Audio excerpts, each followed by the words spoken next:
In 2011, the PNP made a promise that they will take GCT off electricity. They didn't fulfill that promise. We made a commitment that we are going to address the issues that you face with electricity, which is probably one of the most significant costs that households face in their consumption basket, the cost of electricity. And we have started to address that. We have cut GCT on electricity. We move it from 15% to 7%. That's a significant cut. So when you look at the electricity bill, you start to see the reduction. But for persons who now don't have electricity or who have electricity through other means, and you know what I mean when I say through other means, it is a problem that we have to address, because everybody who is getting their electricity informally, I am certain that if they were given an affordable option, they would go with the formal and regular and legal means.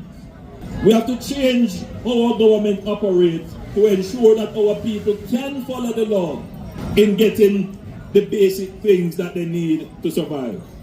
And that is why we have a program that is going to help every household that needs assistance with household wiring, because you can't get formal electricity if your house don't properly wire. And so we have started that program now to help households through the Jamaica Social Investment Fund, JSIF.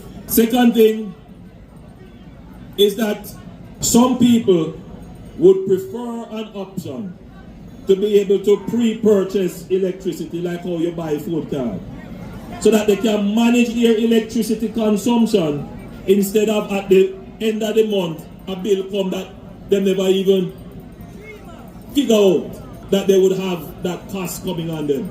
And then before you know it, they can't pay it and the light cut off.